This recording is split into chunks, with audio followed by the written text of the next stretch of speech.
नमस्कार दोस्तों कुछ जंग ऐसी भी होती है जिसके बारे में लोगों को शायद उतनी जानकारी नहीं होती।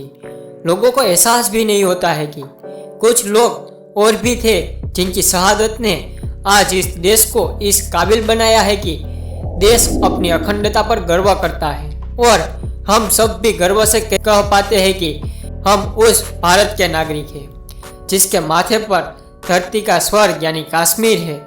जी हाँ दोस्तों, आज हम जिस नॉन पॉपुलर जंग के बारे में बात करने वाले हैं उसके बिना यह संभव नहीं था कि कश्मीर भारत का हिस्सा बन पाए। तो क्या थी वो भारत और पाकिस्तान की जंग की वो कहानी जो सिर्फ और सिर्फ कश्मीर को भारत का अटूट हिस्सा बनाने के लिए लड़ी गई थी।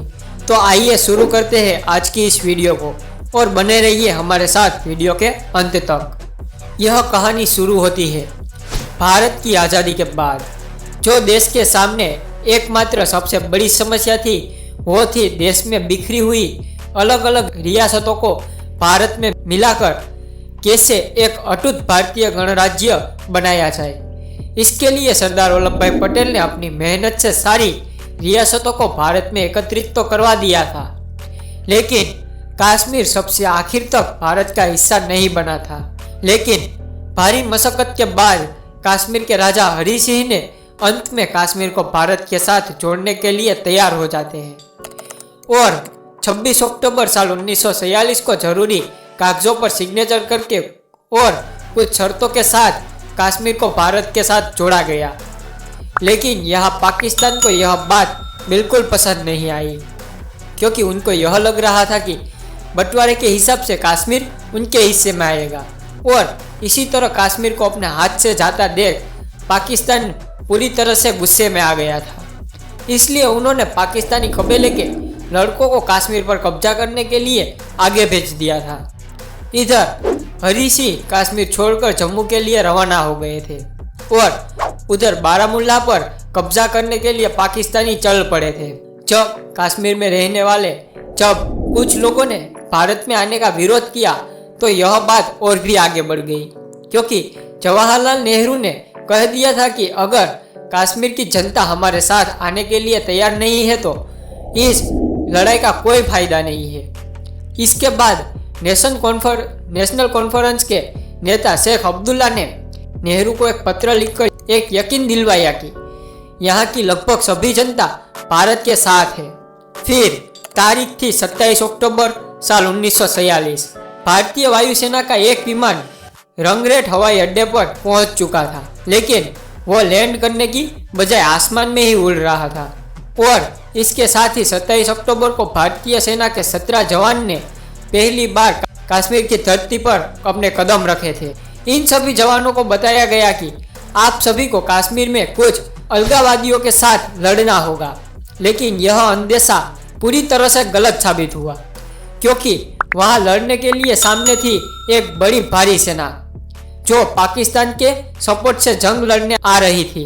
इधर कश्मीर स्टेट फोर्स के पास सिर्फ 4 ब्रिगेड ही थे।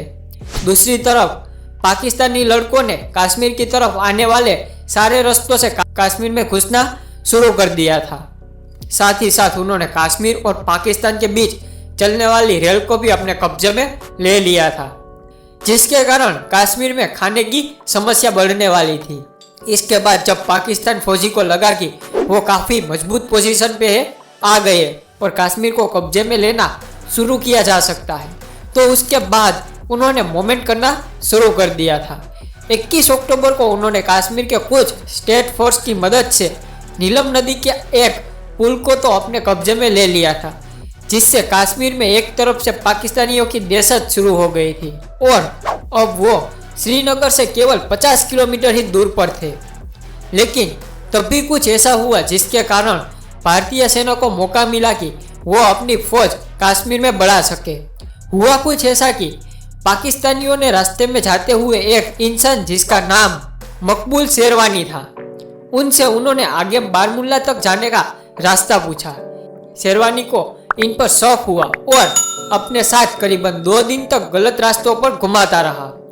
2 दिन के बाद जब पाकिस्तानी सेना को शेरवानी पर शक हुआ तो उन्होंने शेरवानी को पकड़ लिया और शेरवानी को खंभे से बांधकर उसको 14 गोलियां मारकर उसे जान से मार डाला।